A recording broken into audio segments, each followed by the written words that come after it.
From the headquarters of Telesur English in Quito, Ecuador, I am Estefania Bravo. This is From the South.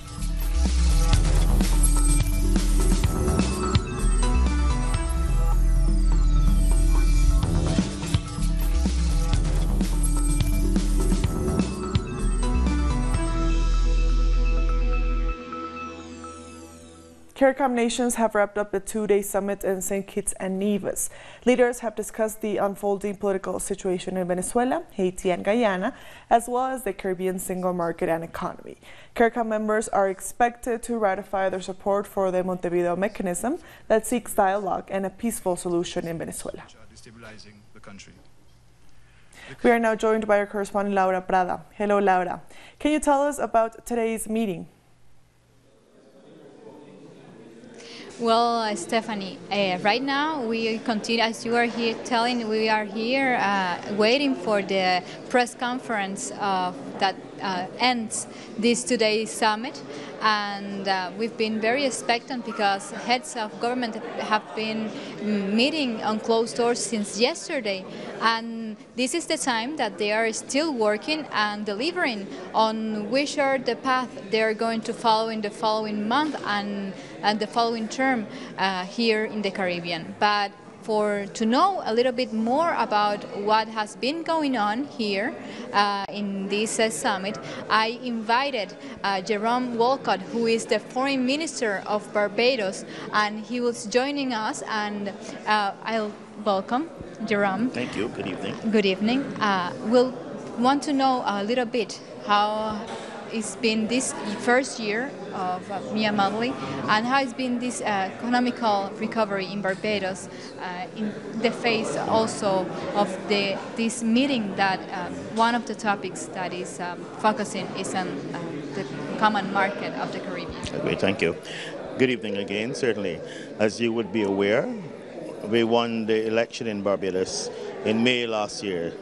Actually, yesterday was 9 months since we formed the government. You are aware that we've had severe economic problems in Barbados over the last 10 years, and immediately the government embarked on a process in terms of restructuring the economy and putting us on a path to growth and development in terms of Barbados. It has been tough. We've had to take some fairly harsh measures in terms of the economic reform, into debt restructuring. We've entered into an arrangement, an extended fund facility with the IMF, where we have to meet specific targets in terms of debt, in terms of revenue. And it has incurred having to lay off some workers. Probably just under 1,000 workers have been laid off. And as I said, we've gone through a debt restructuring process, or going through it now. And it has been tough, but the good news is that things are looking up. Foreign investors are showing a renewed interest in Barbados, in the tourism projects and possible tourism infrastructural projects. We have so far met our targets in terms of the IMF requirements so far, and we seem to be holding our own, and certainly hope that within 18 months to 24 months that we will have stabilized the economy and be ready to take off. Now you've been here for 2 days discussing very important topics for the region, for CARICOM countries. What can you tell me have been a little resume of this meeting? Well, it's been a grueling 2 days. No doubt you would have appreciated that we have been doing for hours since we started yesterday morning. Our agenda was quite large. Some people would say it's too large, but the heads of government meet twice a year. They meet every 6 months. And obviously, if you're moving the processes along, it will take some time.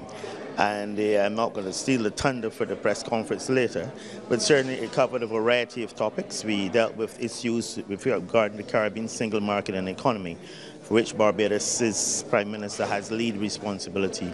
And that included in terms of free movement of persons within the CARICOM community, what we call the contingent rights, which not only that allows persons to move, but allows their families, their spouses, their dependents to move with them, and to have, in terms of being able to benefit in these countries, and inquire in terms of housing, school, education, etc. That is an important topic, and of course, you know it would generate immense interest in discussion as persons are concerned in their countries in terms of unemployment and persons coming in and stuff like that. But then we went on to deal with a number of issues in terms of transportation. We think it is a very important topic in the region where all island states apart from Guyana, Suriname and Belize, and that we need to focus on not only air transportation but in terms of maritime transportation. We've been looking at pool procurement within the region. And certainly then we looked at a number of other issues in various areas, speaking in terms of course, Venezuela area was mentioned. I'm not going to go into details about that. There are certain areas that concern us, like Belize and Guatemala land disputes, Guyana, Venezuela land disputes area. We spoke extensively in terms of the situation in Haiti, which is a member of CARICOM. And we dealt in terms generally, there's so many things that we dealt with. I'm trying to give you a synopsis of them and not in terms to really take away from what might be discussed in the heads of government meeting. But not only that, we dealt with some of the legal aspects and various treaties that have to be signed and protocols where you have countries having to sign certain protocols. There are about 4 of them, and some countries that haven't sign at this meeting. And it all in terms of planning for the next meeting in St. Lucia, where you have a continuation of these various topics. Minister, but Barbados was one of the countries that went to Uruguay and to United Nations claiming for a dialogue to be held in Venezuela, yes, to give a push to the Montevideo mechanism. What can you tell me about that? Well, that is still our position. There will be a statement issued by CARICOM at the end of this meeting in terms of Venezuela. But Barbados believes in the whole thing of non-interference and non-intervention. We see the Caribbean Sea as a zone of peace, and we would like it to remain that. And we always feel that it should be dialogue, dialogue, and dialogue. Reach compromise and look for resolution, as opposed to going to violent means. That's all feeling. Thank you. Thank you very much. Thank you very much. Well, that's been us talking to Jerome Walcott, who is the Foreign Minister of Barbados, and we'll continue here until the press conference is finally starts, and when we'll know which are the paths that CARICOM countries are going to follow in the following month. That was Laura Prada with Barbados Foreign Minister live from St. Kitts and Nevis. And Laura was also able to speak with Prime Minister of Antigua and Barbuda, Gaston Browne. Yeah, we dealt with a number of issues affecting the Caribbean region, CARICOM more specifically. Issues to include transportation. We also looked at the whole issue of security within the region and the CARICOM single market and economy to make sure that we get to the stage where we have a fully operational single market and economy. I would say that we have made significant progress on the issues. We also looked at other regional issues, disputes between Guatemala and Belize, Guyana and Venezuela, and even the issue involving the situation in Venezuela, the political situation in Venezuela. Prime Minister Gaston Browne also spoke about the position of the regional bloc on the situation in Venezuela. CARICOM will be issuing a statement. In essence, we continue to stand on the international principles of non-interference and certainly respecting the sovereignty of the people of Venezuela, and for the Venezuelans to resolve the issues on their own, to come up with their own Venezuelan accord, and that there should be no form of military intervention in Venezuela. So we're hoping that the parties concerned will utilize their best efforts to come to the table, to talk, to use diplomacy and dialogue in resolving this issue. And about Haiti, because it's one of CARICOM members, what is the position? Well, we're also hoping too that the situation there would stabilize. We want this hemisphere to be maintained as a hemisphere of peace. And I would go back to Venezuela. We're very concerned about the threats of intervention in Venezuela. We think that should be avoided at all costs, that this hemisphere should be maintained as a zone of peace. And the CARICOM would have issued a statement to that effect today. It will be published a little later in the day. And we just want to ensure that the parties... Thousands of Venezuelans rallied in Caracas to commemorate the 30th anniversary of the Caracazo. Caracazo is the name given to a series of protests and... This is the people of Venezuela. People who do not want any military intervention from any imperialist country. I saw a survey that said 92% of Venezuelans reject the threat of military intervention. These are people who have united against interventionism. A fire was reported inside the Venezuelan port of La Guaira, located in the northern state of Vargas. According to local reports, the fire took place in warehouses where boxes of food from the Venezuelan food distribution committees are stored. Firefighters used 6 tanks of water to control the fire. The Venezuelan Vice President Desi Rodriguez blamed violent opposition groups for the fire and said the food will be replaced immediately. We are at La Guaira port. The situation was controlled quickly by around 300 firefighters. Around 300 military personnel also helped control the fire. But it is very clear to us that this was a terrorist act. They were criminals attacking our food. The fire started in a warehouse where recyclable material and food was stored. But we know the intention was malicious. We think after the opposition was defeated in the United Nations, they did this. We are still walking in the right path, supporting a process that is going to bring happiness to our people. I condemned all these acts. We are still surveying the area, and we will return to normality in a short time. We will continue making the clap boxes to help our people. And earlier we were joined by David Abdullah, the leader of the Trinidad and Tobago-based movement for social justice. He told us about recent protests his movement held to demand the U.S. lift its economic sanctions against Venezuela.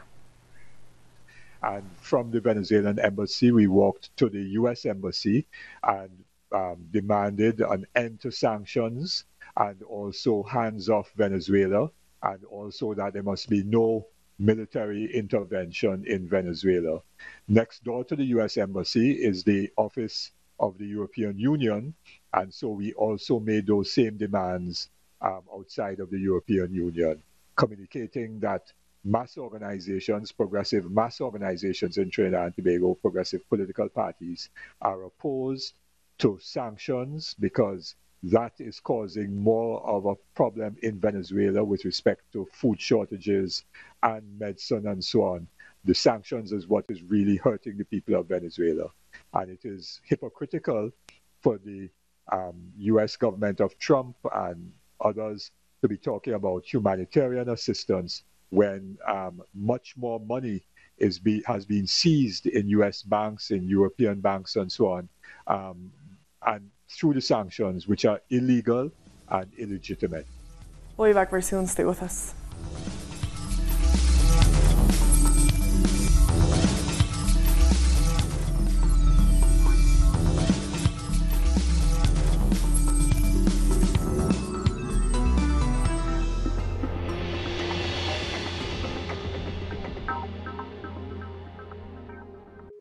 The Pakistani journalist Tariq Ali examines the mass media influence promoted by imperialism. Get access to the analysis of the socio-economic and political life of the whole South America on our screen and platform in English. A critical place committed to the truth to determine the major events that transform the world today. Mondays.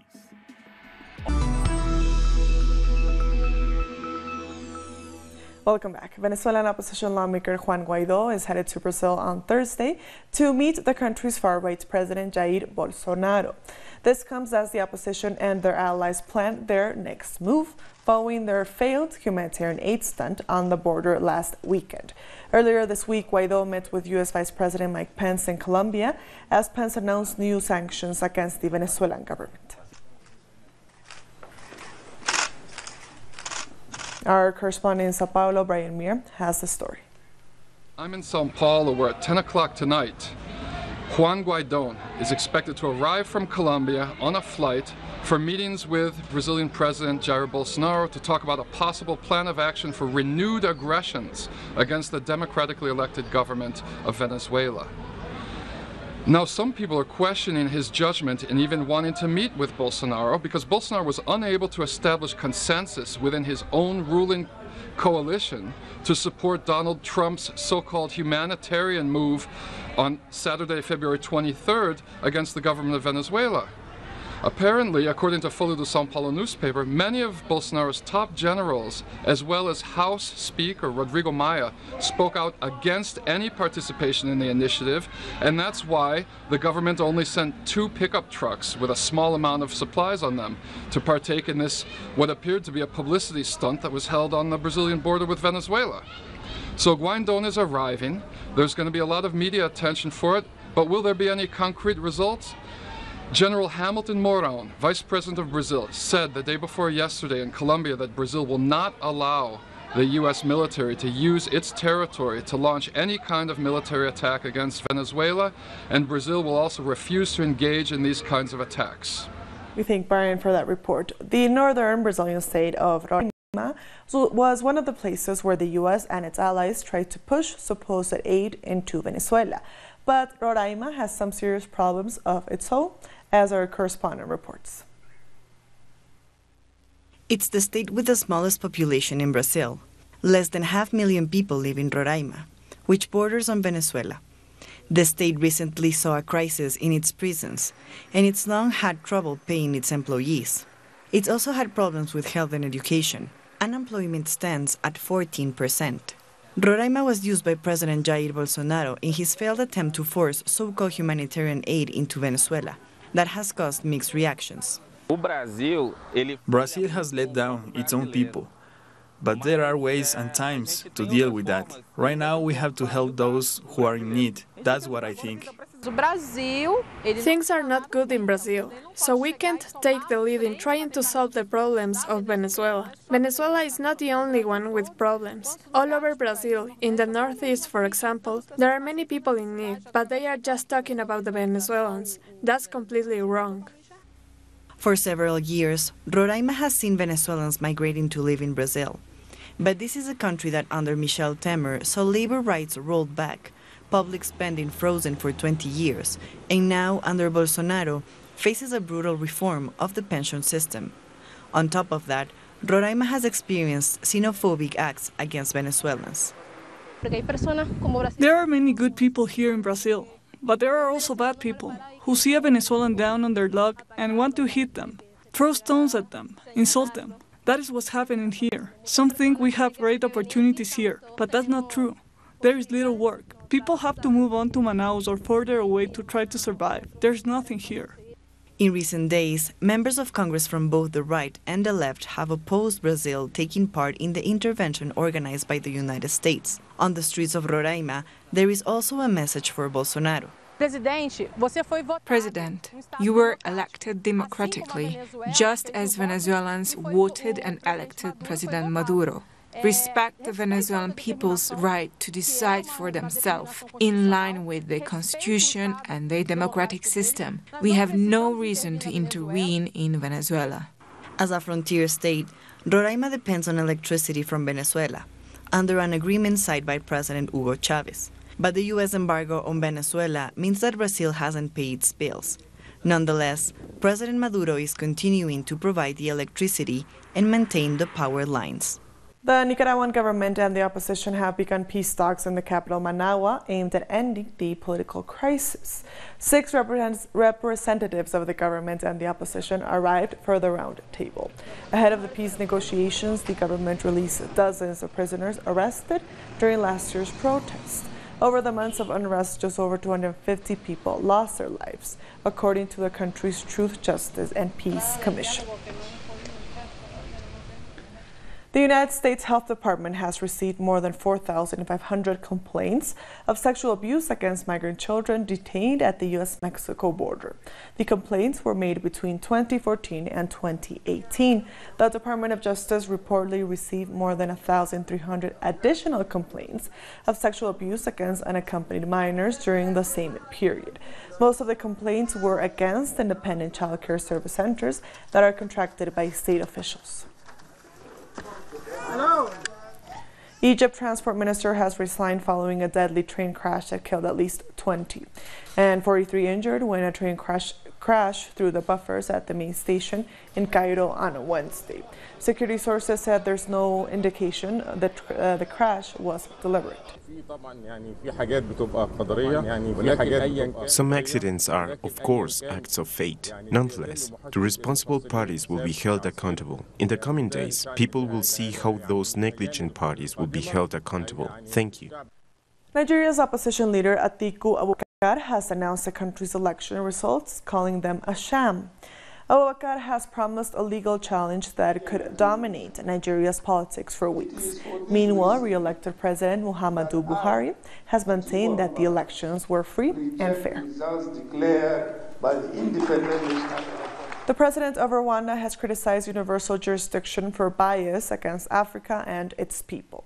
Speaking at a function, Paul Kagame said universal jurisdiction only empowers Western courts to prosecute African leaders for crimes, but does not allow African courts to put Westerners on trial. At the same time, there is a bad history. This is not possible. He said, if you are doing that, and they called it universal jurisdiction that give the powers to these judges. And you said, okay, if actually your judges have powers to do that, to indict people in Rwanda or elsewhere and take them to the courts in France, if it is universal, then our judges should have the authority to actually indict your people and bring them to the courts of law. We'll be back very soon. Stay with us.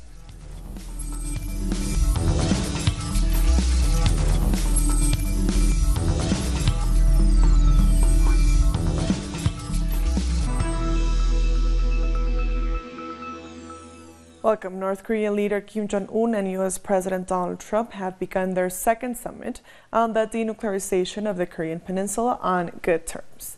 They met for a brief one-to-one before they had dinner. They are set to meet formally on Thursday to discuss peace and denuclearization in the Korean Peninsula in more detail.